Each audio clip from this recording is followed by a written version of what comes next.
Hello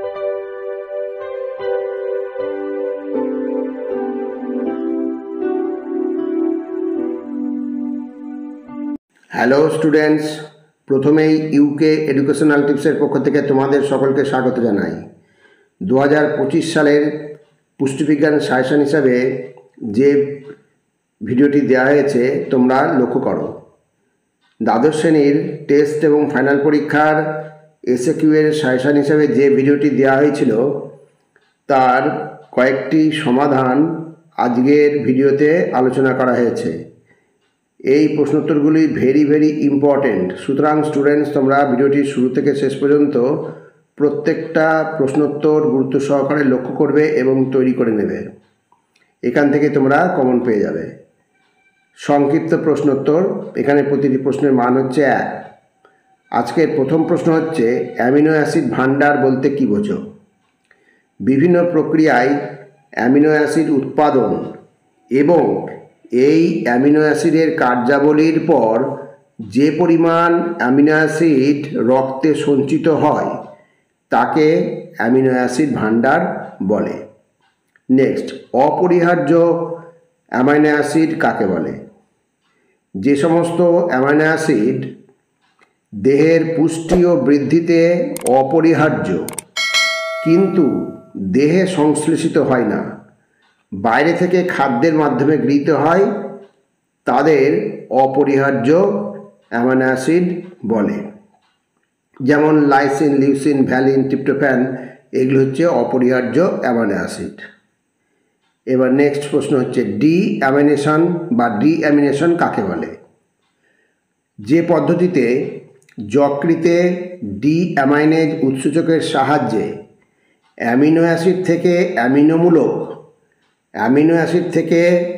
amino মূলকের অপসারণ ঘটে এবং অ্যামিনো বর্গটি অ্যামোনিয়া রূপে মুক্ত হয় তাকে ডিঅ্যামাইনেশন বলে। পরবর্তী প্রশ্ন, প্রতি ডিগ্রি সেলসিয়াস তাপমাত্রা বৃদ্ধিতে বিএমআর কত শতাংশ বৃদ্ধি পায়? প্রতি ডিগ্রি সেলসিয়াস তাপমাত্রা বৃদ্ধিতে বিএমআর বৃদ্ধি পায় 12 থেকে 13%। এবার পরবর্তী প্রশ্ন, দেহে কোন প্রকার খাদ্য থেকে সবচেয়ে বেশি আপেক্ষিক উদ্দীপনা পাওয়া যায়? দেহে প্রোটিন সমৃদ্ধ খাদ্য থেকে সবথেকে বেশি আপেক্ষিক উদ্দীপনা পাওয়া যায়। খুব ভালো করে মনে রাখবে, প্রোটিন সমৃদ্ধ খাদ্য থেকে সবথেকে বেশি আপেক্ষিক উদ্দীপনা পাওয়া যায়। নেক্সট, গ্লাইকোলাইসিস কাকে বলে? যে ধারাবাহিক জৈব রাসায়নিক বিক্রিয়ার মাধ্যমে সজীব কোষের সাইটোপ্লাজমে গ্লুকোজ উৎসেচকের সাহায্যে আংশিকভাবে জারিত হয়ে পাইরুভিক অ্যাসিড, এটিপি, এনএডিএইচ এবং হাইড্রোজেন আয়ন উৎপন্ন করে তাকে গ্লাইকোলাইসিস বলে।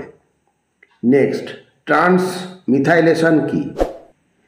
যে সংশ্লেষণমূলক প্রক্রিয়ায় ট্রান্সমিথাইলেজ উৎসেচকের উপস্থিতিতে কোনো যৌগ থেকে মিথাইল গ্রুপ অন্য কোনো অ্যামাইনো অ্যাসিড যৌগে স্থানান্তরিত হয় তাকে ট্রান্সমিথাইলেশন বলে। প্রত্যেকটা প্রশ্ন ভেরি ইম্পর্টেন্ট, অর্থাৎ প্রত্যেকটা প্রশ্ন অতি অবশ্যই তোমরা রেডি করে রাখবে। এবার নেক্সট প্রশ্ন হচ্ছে ট্রান্সঅ্যামাইনেশন কাকে বলে? যে প্রক্রিয়ায় কোনো অ্যামাইনো অ্যাসিড থেকে অ্যামিনোমূলক কিটো অ্যাসিডে স্থানান্তরিত হওয়ায় অ্যামিনো অ্যাসিডটি কিটো অ্যাসিডে এবং কিটো অ্যাসিড অ্যামাইনো অ্যাসিডে পরিণত হয় তাকে ট্রান্সঅ্যামাইনেশন বলে। নেক্সট, লাইসোজাইম কি? ভেরি ইম্পর্টেন্ট প্রশ্ন। লাইসোজাইম এক প্রকার জীবাণু ধ্বংসকারী উৎসেচক যা মানুষের লালারস, অশ্রু ও মাতৃদুগ্ধে উপস্থিত থাকে। এটি ব্যাকটেরিয়া কোষপ্রাচীরের পেপটাইডোগ্লাইক্যান উপাদানকে ভেঙে দেয়, ফলে ব্যাকটেরিয়া কোষের মৃত্যু হয়। এবার 10 নম্বর, মিশেল কি? ক্ষুদ্রান্ত্রের গহ্বরে বৃহৎ-অণু ফ্যাটি অ্যাসিড, মোনোগ্লিসারাইড, কোলেস্টেরল এবং ভিটামিন এ, ডি, ই ও কে পিত্তলবণ দ্বারা আবৃত হয়ে যে 3 থেকে 6 nm ন্যানোমিটার ব্যাসযুক্ত জলে দ্রবণীয় ক্ষুদ্র স্নেহকণিকা গঠন করে তাকে মিসেল বলে। এবার 11 নম্বর প্রশ্ন, দুটি পিত্ত লবণের নাম লেখো। দুটি পিত্ত লবণের নাম হচ্ছে সোডিয়াম টোরোকোলেট এবং সোডিয়াম গ্লাইকোকোলেট। দুটি পিত্তরঞ্জকের নাম লেখো। দুটি পিত্তরঞ্জকের নাম হলো বিলিরুবিন ও বিলিভার্ডিন। এবার নেক্সট 13 নম্বর, মল্টেজের কাজ কি? মল্টেজ দ্বিশর্করা মল্টোজকে আর্দ্র বিশ্লেষিত করে 2 অণু গ্লুকোজ উৎপন্ন করে। তার নিচে সমীকরণটা দেখলে বুঝতে পারবে মল্টেজ উৎসেচক মল্টোজকে গ্লুকোজ প্লাস গ্লুকোজ 2 অণু গ্লুকোজে পরিণত করে। এবার 14 নম্বর, ব্রোকার্স ইন্ডেক্স কি? ব্রোকার্স ইন্ডেক্স হলো উচ্চতা -100 ইকুয়াল টু আদর্শ দৈহিক ওজন। দৈহিক ওজনটা কেজিতে এককে প্রকাশ করতে হবে।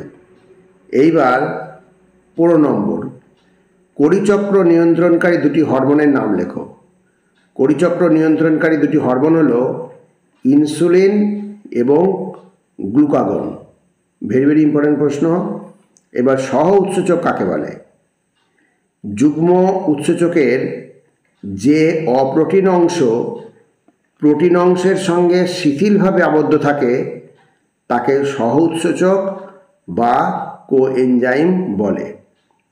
নেক্সট 17 নম্বর, কাইলোমাইক্রন কি?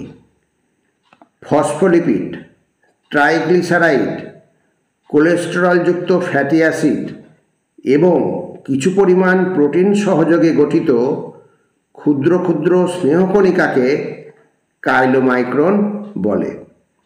প্রত্যেকটা প্রশ্ন ভেরি ভেরি ইম্পর্টেন্ট প্রশ্ন।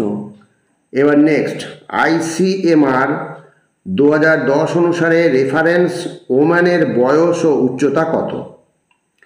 তাহলে ICMR 2010 অনুসারে রেফারেন্স ওম্যানের বয়স 18 থেকে 29 বছর এবং উচ্চতা 1.60 মিটার। নেক্সট, সদ্যজাত শিশুর দৈনিক কত তাপশক্তির প্রয়োজন হয়? সদ্যজাত শিশুর দৈনিক 92 কিলোক্যালোরি পার কেজি দৈহিক ওজন অনুযায়ী তাপশক্তির প্রয়োজন হয়। নেক্সট, রেগুলেটরি উৎসেচক কাকে বলে? যে বিশেষ ধরনের উৎসেচক কোষে জৈব রাসায়নিক বিক্রিয়ার সংকেত বুঝে প্রয়োজন অনুযায়ী বিক্রিয়ার হারকে নিয়ন্ত্রিত করে তাকে রেগুলেটরি উৎসেচক বলে। ভেরি ভেরি ইম্পর্টেন্ট প্রশ্ন। এবার নেক্সট হচ্ছে ইউরেমিয়া কি? বৃক্কের ক্রিয়া সঠিকভাবে না হওয়ার দরুন বিপাকজাত বর্জ্য পদার্থ রক্তের মধ্যে সঞ্চিত হয়ে বিষক্রিয়া শুরু হয়। রক্তের এই অস্বাভাবিক অবস্থাকে ইউরেমিয়া বলে। এবার নেক্সট প্রশ্ন, গ্লুকোনিওজেনেসিস বলতে কি বোঝায়? যে ধারাবাহিক জৈব রাসায়নিক বিক্রিয়ার মাধ্যমে সজীব কোষে অকার্বোহাইড্রেট পদার্থ বলতে কোনগুলো? যেমন glycerol, glucogenic amino acid, lactic acid, pyruvic acid, acetyl coenzyme প্রভৃতি। এই অকার্বোহাইড্রেট পদার্থ থেকে গ্লুকোজ উৎপন্ন হয় তাকে গ্লুকোনিওজেনেসিস বলে। তাহলে কি বলল? যে ধারাবাহিক জৈব রাসায়নিক বিক্রিয়ার মাধ্যমে সজীব কোষে অকার্বোহাইড্রেট পদার্থ থেকে গ্লুকোজ উৎপন্ন হয় তাকে গ্লুকোনিওজেনেসিস বলে। প্রত্যেকটা প্রশ্ন ভেরি ভেরি ইম্পর্টেন্ট প্রশ্ন।